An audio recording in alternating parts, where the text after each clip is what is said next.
Hey you guys, this is OffTopicGames with a deck profile on Great Nature Post G Technical Booster 2. So for our starter, we got the Parrot.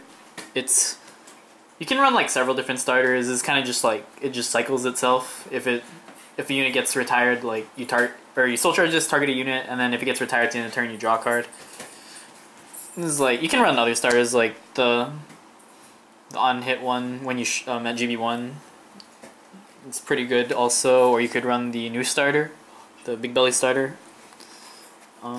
So next we got 4 heals because this is a Vanguard deck, so we run heal triggers in it. And then currently we have 2 draws in here. Ideally it would probably be the big belly crit, but we just don't have 4 at the moment, so we just have draw triggers at the moment in here. And then we got 3 of this crit, it's just vanilla. Then 4 of this crit. If you retire it, you can counterblast 1, search out a copy of it. You don't really use the effect a lot, but it's kind of just in there because it has an effect, even if you don't really use it. And then 2 big belly crit. We run 4 unflipper PGs because you can burn like all your counterblasts in one go with this deck if you need the cards. So having unflippers is really nice. And then if you really need counterblast, you can like retire this in like preparation for a next turn if you want to like perfect guard and get 1 counterblast back. And then we got 2 stride fodders. We would run more, but there's not really any space in the grade 1 lineup for it, so we end up with 2. And then we're not running 8 grade 3s, so you kind of need stride fodders so you can like consistently stride on turn 3. We got 4 Mikisaburo. So what it does is when you call it, you can target another rear guard, and then at the end of the turn, if it's retired, you can search out a grade 3 from your deck. This lets us run less than 8 grade 3s, along with the Binoculus Tiger. On turn 2, you can search out your grade 3.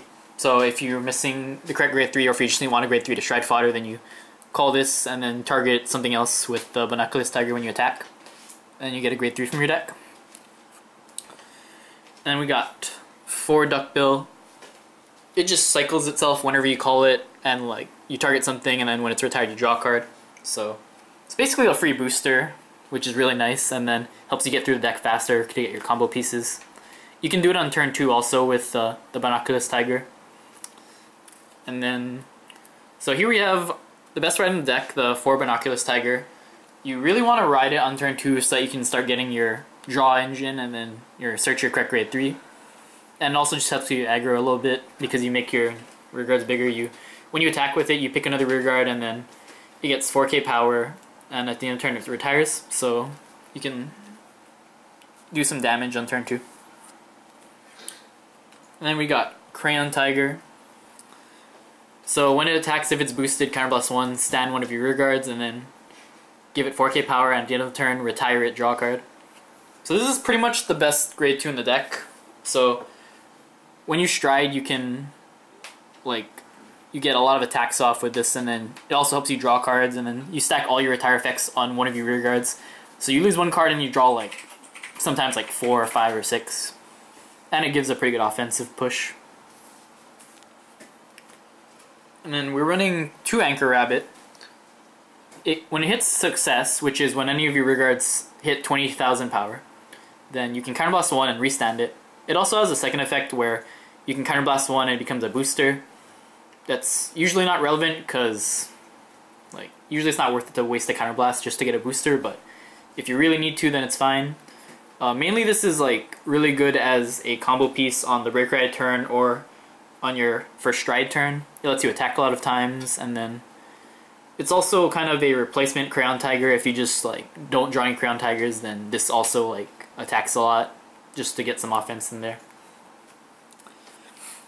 And then we have 2 Guru Wolf. This is the Legion mate for the grade 3 we're running. So when it hits a Vanguard, if its power is 20,000 or more, draw a card. So on turn 2, you can ride Binoculus Tiger and then call the Guru Wolf, have it boosted by a 7k. And that's 16, and when it's boosted by the Binoculus Tiger, it's 20. On turn 2, it's pretty hard to guard 20,000, so often you can draw a card if you draw this and the Binoculus Tiger in the same turn. And it's mainly just there in the Legion mate and good grade 2 play. Also, because you need to discard copies of something on your Vanguard for the Legion effect, then it's like pretty good too. We're not running a lot of it, mainly just because there's no space, and then because you draw so much in Great Nature that you don't need like a full playset of each of the Legion and Legion mate. For grade 3s, we got 4 Chatnoir. It's like best grade 3 in Great Nature. So when you break right over it, you can, whenever any of your rearguards attack, you can pick one of your rearguards and they get 4,000, and then at the end of turn retire it and draw a card. So this lets you do a lot of plays with the break ride, or with the Legion. So you ride the Legion over the break ride, and then with all your restanding rearguards, then you can attack multiple times with him and draw like 6 cards, 7 cards sometimes. And then for our grade 3, our other grade 3, we got the Guru Tiger. We're running 3 Guru Tigers, so the main point we're running it is just because like you can run the other Legion, but this is just like, it gets you a little bit more cards. It's a little bit harder to activate though, because you do need like to discard a copy of it, but with how much draw and search power this deck has, it's usually not a big problem. So what it does is you discard a copy of it, copy of this grade 3 or the grade 2 from your hand, and then you pick 2 of your rear guards, and then when they're put into the drop zone, you call them back, draw a card, and then unflip 1 for each of them. So it's pretty good. For our strides, we got Calf Plug. This is usually your best first stride. So it does what the break ride does, except it costs counterblast 1 every time you activate it. It's a little bit expensive, but it helps you get your plays going because you can draw a lot of cards in your first stride if you took a lot of damage. And it's just like, there's not really that much of a better first stride in the deck, so it's really, really good. We're running 4 Monogarmor. So this just lets you, whenever your opponent like has maybe a bit too many cards in hand, you can go for a Monogarmor and then make your rear guards very big and they can't perfect guard it, so hopefully it like can kill them. So what it does is you counterblast 1, you flip over a copy of itself, 2 of your rear guards get 4k power, and then when they attack a Vanguard, if their unit's power is 20,000 or greater, then the opponent cannot guard with grade 1s or greater from their hand. So it's a pretty good push card if you want to like just try to go through their hand and make them dump a lot of cards also. So we're only running 2 Big Belly at the moment. Ideally these other 2 cards would be 2 more Big Bellies, but we don't have 4 at the moment, so we're just running Blizza and Phoenixlax or whatever. But ideally these would be 4 Big Bellies. The Big Belly is like super good because you can bump up your rear guards, and then whenever, so what it does is it gives your rear guard, one rear guard an effect that when it hits you can stand other rear guards for however many are face up cards you have in your G zone. And then it also gives another effect where you give a different any rear guard, you can pick a different one, but like usually you pick the same one. You can give it 4,000 for each of your face up cards in your G zone. So what this does is it makes your rear guard really big, and then they have to guard it, or you just keep attacking again. And then with Crayon Tiger you can restand that rear guard so they have to guard it twice, and it's very, very big. So it's really good for like mid-game pressure, and if they're at high damage then you just make a really big rear guard and they have to perfect guard it also. So pretty good card. We are running 1 Afonk. This is mainly for the Kagero matchup, so you counterblast 1, flip over a copy of anything from your G zone, and then you can pick any amount of rear guards, and then they get, this unit cannot be retired by card effects. And then for each rear guard chosen this effect, the Vanguard gets 4k power. So if you just need your plays to go through without Kagero like Denial Griffining you or Defeat Flaring you, then this will counter that. It's kind of hard to fit in 2. I wanted to fit in 2, but we only have space for 1 right now. But this is pretty much for Kagero matchup. If you don't have a lot of Kagero, then you don't need, in your meta, then you don't need to run this at all. Running 1 Sabriz, just because if people try to grade 2 game you, then you can punish them for it. Mainly it's for punishing people who get grade locked, because that's almost the only time people will let you play Sabriz, but it's in there just in case that happens. And then we are running 1 of this card. I can't really pronounce the name, but it's mainly for if you on your first stride, if you don't have any other plays, then this is something to do. So it's Soul Blast 1. At the end of the battle, this unit attacked the Vanguard, you may pay the cost. If you do choose one of your rear guards, it gets 4k power until end of turn, and then you can have it get an extra 4k power, and then if you do, at the end of turn, retire it, and if the power is of that unit when it's retired is 20,000 or greater, then you draw a card. It's not the best thing to go into, but it's like, if you don't have like a good combo play, then you just go into this to get deeper into your deck.